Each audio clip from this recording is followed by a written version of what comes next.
We're sitting here with Norm MacDonald at Kevin McPeek's Bigger Vidcast, and we are backstage at Mark Ridley's Comedy Castle. Worked 4 shows with Norm. Absolutely hilarious. It was fun, man. Wasn't this fun? Yeah, you were awesome, Kev. I appreciate that. And obviously, legendary comedian. And I'm going to ask you some of the stuff that I always ask every comic. You know what I mean?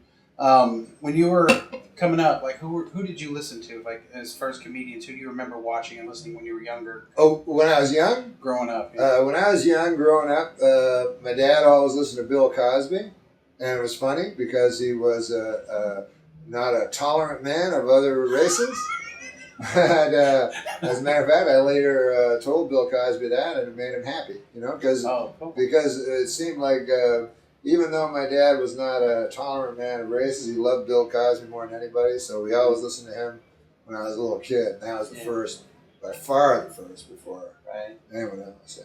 Okay, and then like when you got into the 70s and early 80s? Then it was like when I was a teenager, we all listened to Carlin, George Carlin, and, Richard Pryor. Not Richard Pryor, no. Really? I mean, I don't know why, but it was George Carlin and it was Cheech and Chong. Oh, We're kind of like the underground guys.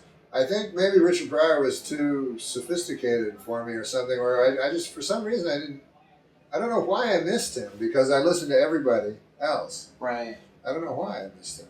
Huh. Maybe he hadn't. Maybe he was a little later or something. No, that wouldn't be it. But anyways, obviously I love Richard Pryor the best of anybody. Right. I don't know when he came into my consciousness. Exactly. But when I saw Richard Pryor, I was like, oh my God, like. That's how you do it. Yeah, that guy's. That's like crazy. That's like when you read books and then all of a sudden you read, Leo Tolstoy or something. You're like, whoa, that's different, you know? Right.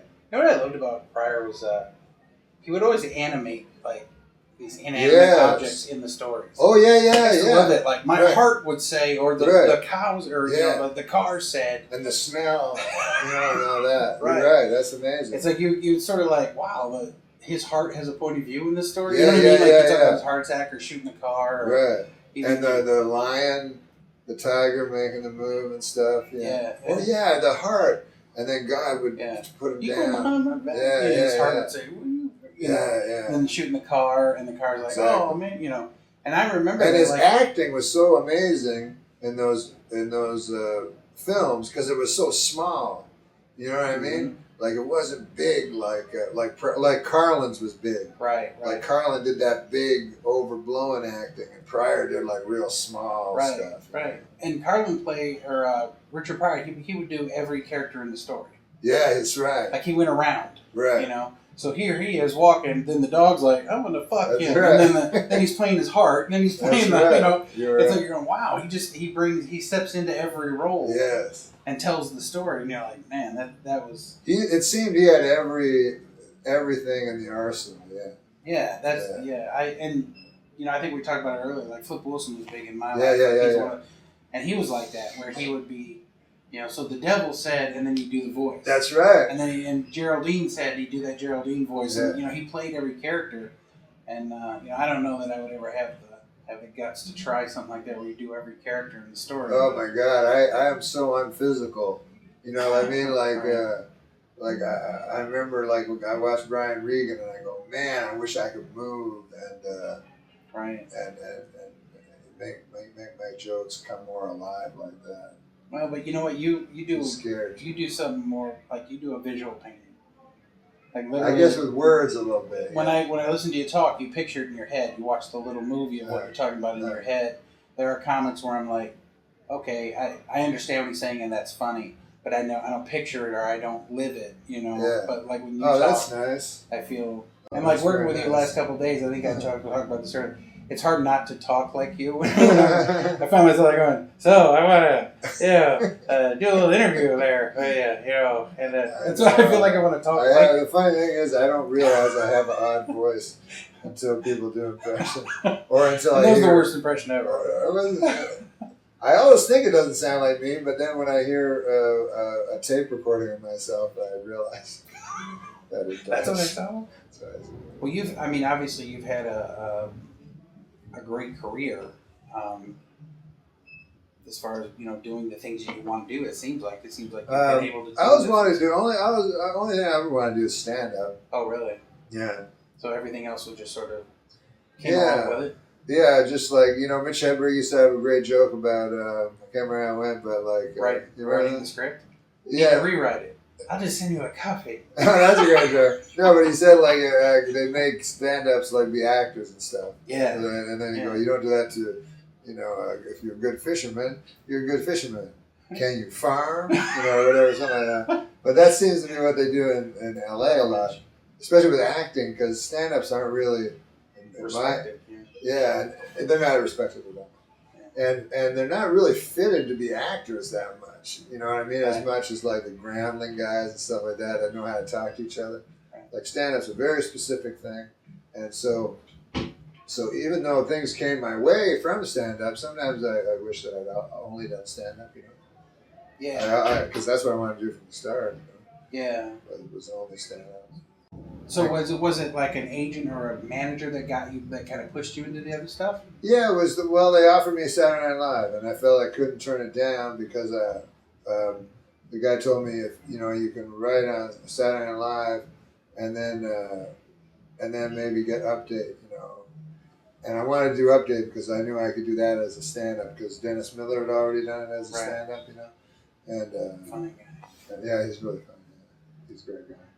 And so I did that, but it's strange, like, because I always kept doing stand-up. I love stand-up, but then I realized coming back, then when I do stand-up, people expect things from you because they know you from. I always think they know me as a stand-up, but no one really knows me as a stand-up. Oh, so they know you from all these other people that know stand-up know you as stand-up. Yeah, like the general public. But the general public would go do Burt Reynolds. Yeah. Yeah, exactly. Yeah, so they say do Burt Reynolds. I don't do impressions or I did Weekend Update, so they think maybe I'm political, but I'm not political. So sometimes it's and I'm a little you know what I mean. I've done so many things, so it's like Dr. Doolittle, and then I'm doing some real dirty joke, you know what I mean? So, right. But I like comedy clubs because you can do anything and you can be your own man and no collaboration and except with other comics going over jokes and helping each other. But. Yeah. That's what I do miss is like anytime I find myself working like more casinos or like more corporate stuff. I miss having other comics around. Yes, definitely. Like when you're in a corporate situation and you go up in front of all these people, and you're the only one there who really knows how to be funny. You almost feel like you've been thrown to the wolves. You know what I mean? But when you're in a comedy club, and even if I take a week hosting, like a club like Mark's, I love to come in and host and just have fun and work on new stuff. And like I worked on 3 new jokes this week. That's awesome. It was so much fun. But I miss the camaraderie of just sitting down. It's interesting when you say hosting, because people are all, I'm a headliner, or feature, whatever. But I was talking to Cosby one time I met him. But I opened for him, and he was telling me when he was in New York, he was the biggest comic, and he would the MCs were the lowest comics, and he says he always would say I'll MC, and his idea was he'd MC, for 15 comics or whatever, and in between he'd do 5 minutes each. And he just always try out stuff, no pressure. And he said that's where he came up with this, this flowing ability of his to storytell, because he did it with no pressure between acts instead of being the final guy with all the pressure on him. Right. And it's funny because this week, bless their little hearts, I've had more people come up and go, for an MC, you're really funny. Usually the first guy's not that funny. Yeah. That's the other great thing. And I feel bad because I feel like, those people are starting out and they should be in the cradle. Like, let a veteran open the show. Yes. And then agree. Let's bring a new guy up and let him do his little thing. Yeah. We'll nurture him a little, and then we'll bring out someone else and take the show home. Actually, where I started in Canada, and that's what they did. The MCs were all very experienced. Right. Which made complete sense. Yeah, because good Lord, that's the first guy you see, and if he's only done stand up for 2 months, that could go off the rails easily. Right. So and I've been MC. It's fun. like you're the guy that Right. you're their buddy and stuff. And it's, It's funny. I've always said, like, rather than a stand-up comedy class, they should teach. Like, I would love to teach an MC class. oh, that's Like, take all the MCs from the town and go, for $20, come in on a Saturday, and for 2 hours, I'll show you how to MC. Yeah, that's a great How to idea. do it right. That's a great and, idea. and you will become a better comic the better MC you become. Oh, but And for people, sure. and people are, I can't wait till I'm not MC. And I'm like, well, Billy Crystal just MC'd the Grammys. Yeah, that's right. You know what I Exactly. mean? Or the Oscars Yeah, or whatever. right, exactly. So you're going to climb the ladder to become an MC. David Letterman hosts his show. Yeah, he MCs pretty well. Right. He comes out. He's the first person. He does his monologue. Then he brings out. I said, you're going to climb the ladder to become an MC. That's a great So point. learn these skills because they're going to serve you later, hopefully. That is a great point. If you have a good career. That is a great point. If you weren't doing this, what do you think you would like to do, or what do you think you would be doing? Well, I didn't get into stand-up right away, so I was like about 6 years after I left high school. I was doing manual labor, which I would probably still be doing. Yeah. And I liked it a lot. I liked it a lot because I think I liked like the aloneness of it and like because I was always the lowest guy and just doing jackhammer or Big ol' hole over there. or something. And you kind of your mind just goes away. You just have fun thinking, daydreaming all day. Right. Which I think Wish I was a stand-up comic. I didn't know there was such a thing. That was the funny thing when I started out. Because I'd see them on the Tonight Show, but I thought there was only maybe 8 or 10 in the whole world. You know what I mean? Yeah, that's true. I never thought of that. I never thought that. And then suddenly I just got lucky enough to walk into a club. I was like, oh my God, there's a whole world. Yeah.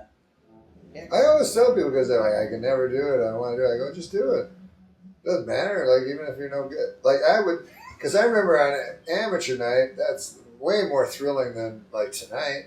Like, I remember the first times I did it, that was the crazy thrill, Right. where it was amazing and stuff. Yeah, when you can barely remember being up there. Like, you remember walking down, you're like, what happened in the middle? But it's so cool. What I find so funny is when you look back at old tapes. You have old tapes yourself? Yeah, I do. Oh, my God. You know what's killer to me is, like, I watch an old tape, and I was amazed at how ambitious I was as a young comedian. Like, 6 months in, I was doing these really complicated, Yeah. I'm like, what in the world made me think I could pull that Oh, off? yeah. I mean, now I almost go, I could actually make that funny now. Right, When you look at the old right. stuff, maybe that's where the gold mine material is, in the old tape. I also think, like, when I see the old tapes, I can't believe how badly I'm doing and how I thought I was doing well. Like, I think you have a tin ear or something dilute.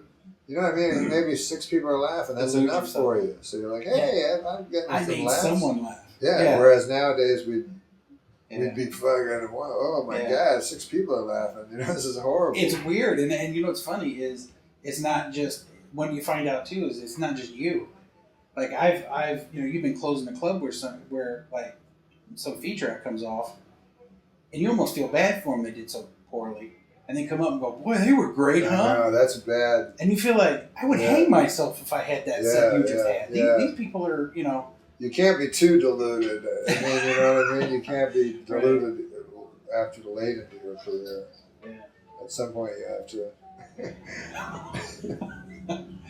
Well, Norm, I really appreciate you sitting down with me. Oh, it was awesome. It was an absolute pleasure to work with you. It was a great week, So man. funny. It was a great week. It was What a so talented fun. guy. So fun. Thanks Thanks again.